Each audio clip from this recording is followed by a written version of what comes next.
stop remaking films.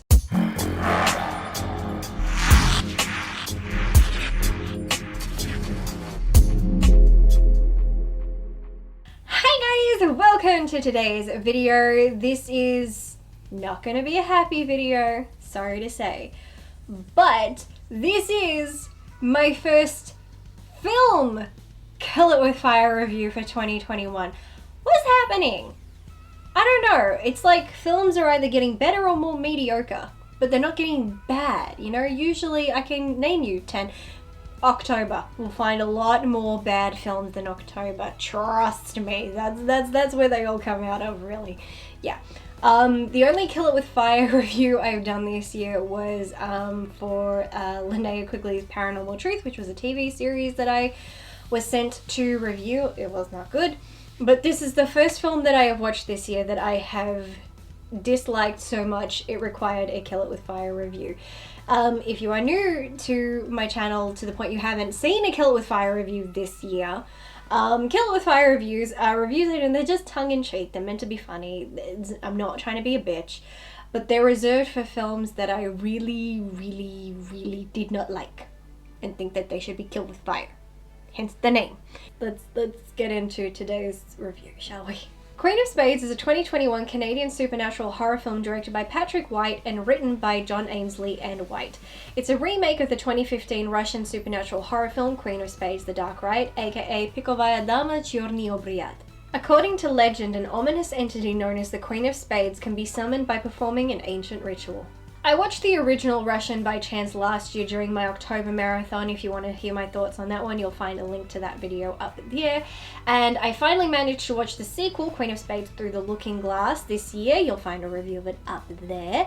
And when I found out a couple months ago they were remaking this film, I instantly rolled my eyes going, here we go again. But I decided to give it a chance because while I like the original films, they're not that wow or amazing. So there was room for a remake to improve on what these films had established. But somehow they took something that was just okay and turned it into a soulless, hollow, bland excuse for a film. Part of me really thought they could elevate the original, they had plenty to work with, but no, they made everything about the original and its sequel so much worse. Even the things that were good about the original in this remake have now been made absolutely trash. This film is very confusing because it's a remake of the original film while basically acknowledging the events or stories established in both films, which is hurting my head. In this film, they say the Queen of Spades is based off an old Russian legend about a woman who went broke and turned her home into an orphanage and started killing the orphans and keeping the money. That is exactly what was established in the original films. But then this film copies the events of the first film, so there's a very strange way to go about it. I understand wanting to acknowledge the original films, and I respect that, but you can't do that while copying them because that's conflicting. In the first film, to summon the Queen of Spades, you drew a door and stairs leading to the door on a mirror and said, "Queen of Spades, show yourself," 3 times. In the sequel, you did this, but then you made a wish. Now in this film, you draw the door and stairs on the mirror, say the chant 3 times, place a Queen of Spades card on the door image, and then you make 3 wishes. Sweet Jesus! With each new film, the rules of this ritual get longer and more elaborate. Could we have just stuck with the original method, please? Was that so hard? Why would you just keep adding to it? You're doing too much. Speaking of too much, this film decides to change how the Queen of Spades was killed. She was dragged into the street, her wrists were slit, and some other gruesome things. In the original film, if you were marked, she'd cut a lock of your hair. This was also symbolic of the fact that the people who killed her cut off all her hair. In this film, she marks you by giving you some strange wound on your arm, which looks like a weird bite mark. I suppose that's meant to reflect her having her wrist slit open, and in this version, we're told depending on her mood, she will either drown you or strangle you to death. They are throwing so many things into this mythos to try and make it more interesting, but they just ended up making it stupid and convoluted. Even if I didn't look at the original films, I was laughing my ass off for most of this film because of how stupid it was. It doesn't find a creative or interesting way to show us the history of the Queen of Spades. Instead, we have what was originally one scene of someone who had researched her telling her story and showing us the documents and evidence he had collected. I'll take that. In this film, they just have a kid going into one of the longest, most ridiculous expositions I've ever seen, and then we still end up having the scene later with the guy showing the evidence part. It's not fun or interesting just watching someone sit and talk about some legend they heard about for 5 minutes, and the legend getting more elaborate with each sentence. It was utterly boring and uncreative. The film starts very fast. Something happens instantly, and then it doesn't slow down. There's no progression of a haunting or being terrorized by this entity. She starts killing you instantly, knocking them off one by one, and it means we're not given a chance to know or care about the characters. It's strange the first person she kills is the one who wasn't even in the room during the whole incident. They're breaking the film into transitions by telling us which day it is, as if these events require a timeline like The Ring, which they don't. So telling us what day it is in fancy graphics does absolutely nothing for the story.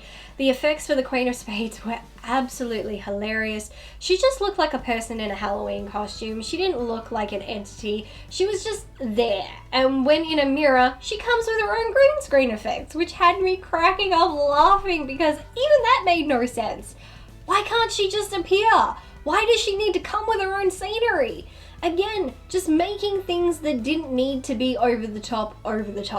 To be honest, the entity actually looked more creepy and disturbing in the original film. This one looked hilarious. For the most part, this is a 90% scene for scene, line for line remake. The changes made did nothing to enhance the story. In fact, most of their changes weakened it. Nothing wrong with making changes, they just made the wrong ones. Making the mother a single mother was odd because it also started inserting this new narrative where everyone is just piling on this mom and giving her shit for never being home, which was actually pissing me off. This mother looked worn out and tired. She's clearly a newly single mom. She's on her own and she's pulling long hours at work so she can support her daughter because her husband left her. And what does she get? Everyone treating her like shit and calling her a bad mother for not being around. That was a fucking terrible idea. Why would you create that storyline? Yes, let us punish the single mother for being forced to move, find new work and support her family on her own. What an evil bitch. The kid is 13 yet has a babysitter who is only 5 or 6 years older, so that is also stupid. A 13-year-old can look after herself. But I do appreciate the babysitter slash friend wouldn't let the other friends peer pressure her into drinking or smoking, and the girl didn't feel like she had to do it anyway. I do like that because it gets really old watching all these films depicting people forcing people to drink or smoke and the person caving to peer pressure as if this is a social norm when it's not, because I never knew anyone who ever did this to anyone as I was growing up. I'm not saying it doesn't happen, because it does, but films try to make it look like it's more prevalent than it is. Some scenes in the original film are turned into dream sequences in this film, which again was odd and weakened the story. The way it builds into a story of possession wasn't as smooth as it could have been. The film really is just going through the motions. It's just doing beat for beat what the original did and leaving out the pacing, the journey, the natural progression a film like this should take. This one doesn't, slowly escalates. It's 0 to 100 within 5 minutes and it doesn't stop. It just keeps trying to hit its mark, and in doing so, it's not letting us care about the characters or the story. It's not actually doing a good job at telling the story at all. There is zero emotion, which is another reason it's not scary. Originally, I thought the performances were at least good, but then as we're moving further into the film and we start getting into the possession stuff, the performances start to become terrible. The effects become terrible. It was very strange. We start off looking like a decent production, and then about halfway in, it starts to look and feel like a very cheap production made by people not sure of what they were doing. How you go from one to the other, I do not know, but it made it even harder to watch this film. Yes, I have made a lot of comparisons to the original, and it's hard not to when it is a copy in almost every single way, and yet it's a copy that has no heart. But even just ignoring the remake aspect, the story is bland, the characters are flat, the story is stale with a bloated mythos that doesn't know what it's doing, the creature effects were hilarious, the sound effects were also hilarious, and some of the personal storylines were useless and aggravating. At the beginning, I thought, okay, at least I'll have a couple things to praise, but by the end, all of those things got thrown out the window and I was left with nothing to like. I genuinely disliked everything about this film. I was bored out of my mind. Nothing made me scared. Nothing made me jump. Nothing creeped me out. In fact, all the scary scenes were so ridiculous, I just kept laughing. The original films aren't amazing. They're still unimaginative stories, but compared to this, they are miles better and do add some creative elements. Stronger mythos, stronger storytelling, better pacing and characters, and some decent jump movements and better creature effects. Well, at least the first one. This film felt like it took the Entity look from the second film and just gave it their own spin for this film. So we have more of a woman in black story. Now, yes, it is a woman in black, but her look in the second film and the remake looks like the film Woman in Black, or even Insidious Chapter 1 and 2. At least the first film didn't go that literal. So in conclusion, this was a laughable failure, and I would highly recommend the originals, just don't expect anything amazing from them. First, when I heard someone say, like, oh, I talked to the director and he's making this, I'm like, no!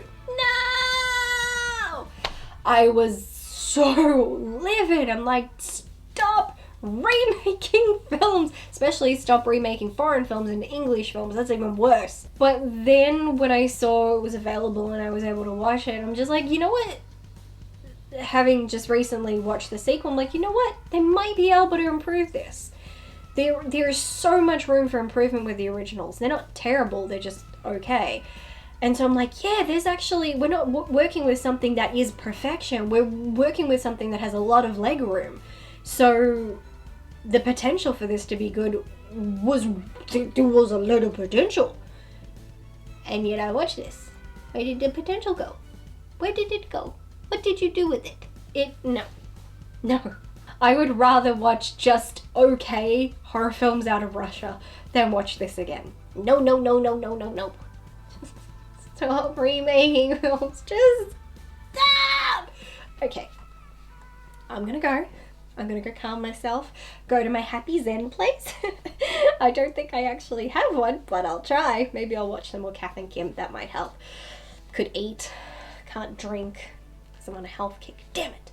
Anyway, that is it for this video. If you have seen this remake, or if you have seen either of the original films, The Dark Ride or Through the Looking Glass, please comment below, share your thoughts on those films. I would love to hear from you. But that is it for this video. So wherever you are, stay happy, stay healthy, stay safe, and I hope to see you in my next video. So until then, bye!